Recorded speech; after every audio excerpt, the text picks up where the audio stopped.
ओम श्री साईराम. ओम श्री साई सर्वाधाराय नमः. सकलांचा आधार असणाऱ्या श्री साईंना आमचा नमस्कार असो. जगी जास कोणी नाही त्यास देव आहे, निराधार आभाळाचा तोच भारसा आहे, तोच भारसा आहे. असे एक काव्य आहे आणि या काव्यांमधील भावना सर्वार्थाने खरी आहे. कारण भगवंत हाच सर्वांचा खरा आधार आहे. जो त्याच्या आश्रयास येतो त्याला तो आधार देतो. भगवान श्रीकृष्णाने गोवर्धनोद्धार केला हे त्याचे प्रमुख उदाहरण ठरावे. इंद्रदेवाच्या अवकृपेस प्राप्त झालेले गोकुलवासी जन जेव्हा कोसळणाऱ्या पावसांपासून स्वतःला व गोधनाला वाचवण्यासाठी श्रीकृष्णाच्या आश्रयार्थ आले, तेव्हा त्यांनी गोवर्धन पर्वत लीलया उचलून धरला व सर्व गोकुळांचे रक्षण केले.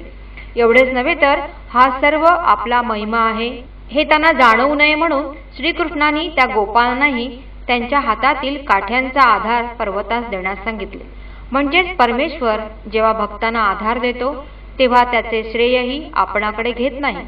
जगभरात असे अनेक भक्त आहेत की जे केवळ सत्यसाईंच्या आधारामुळेच आपले जीवन सुरळीतपणे जगत आहेत.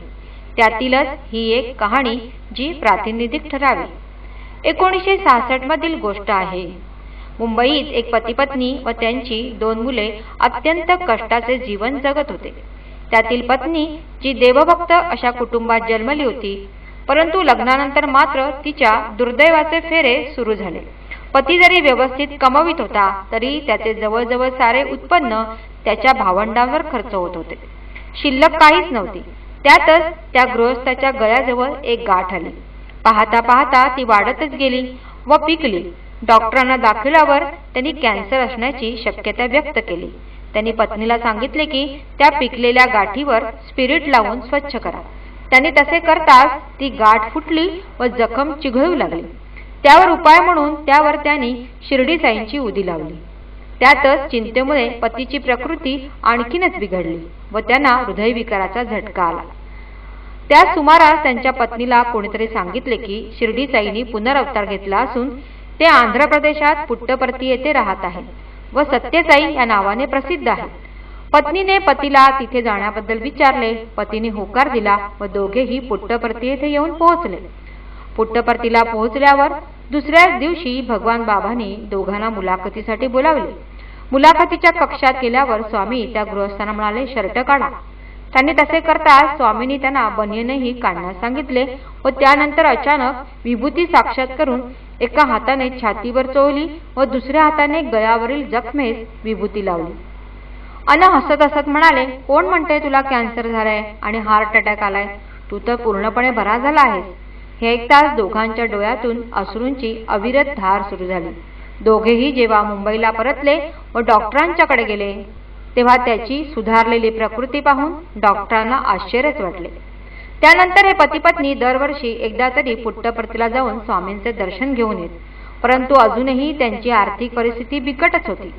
एका वर्षी पुट्टपर्तीला जाण्यासाठी आवश्यक तेवढे पैसेही त्यांच्याजवळ नव्हते.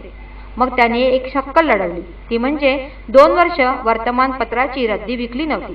ती विकल्यावर दोन्ही वेळच्या तिकिटांच्या पैसा एवढे पैसे जमले व दोघेही स्वामींच्या दर्शनासाठी निघाले. यावेळीही स्वामींनी त्यांना मुलाखतीसाठी बोलावले. दोघांना उपदेश करत असतानाच स्वामींनी आपला उजवा हात अचानक ऊर्ध्वरेषेत वर करून क्षणभर ताणल्यासारखा केला व हाताची मूठ बंद केली. त्यामध्ये साक्षात झाला होता स्वामींचा फोटो. स्वामींनी तो फोटो पतीजवळ दिला व म्हणाले, हा फोटो सतत तुझ्या खिशात बाळ. शरीरापासून अलग करू नकोस, अगदी कधीच करू नकोस. त्यानंतर त्याच्या पत्नीकडे वळून म्हणाले, तुझे घराणे देवभक्तांचे, तुझे वागणे सुशील, मी तुझ्यावर प्रसन्न आहे. तुला अखंड सौभाग्य लाभेल.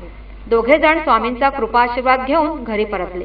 नित्यक्रम सुरू झाला. स्वामींनी सांगितल्याप्रमाणे त्यांनी फोटो सतत शर्टाच्या खिशात ठेवण्यास सुरुवात केली आणि एक दिवस त्या गृहस्थांना रस्त्यावरून जात असताना गंभीर अपघात झाला. डोके फुटून रक्तबंबाळ झाले. कोणीतरी हॉस्पिटलमध्ये दाखल केले. सुदैवाने टाके घालण्यावरच निभावले. घराकडे निरोप केला. सर्वजण भांबावले पण त्यांची पत्नी मात्र खंबीर होती. तिने शांतपणे पतीला स्वामींची विभूती लावली.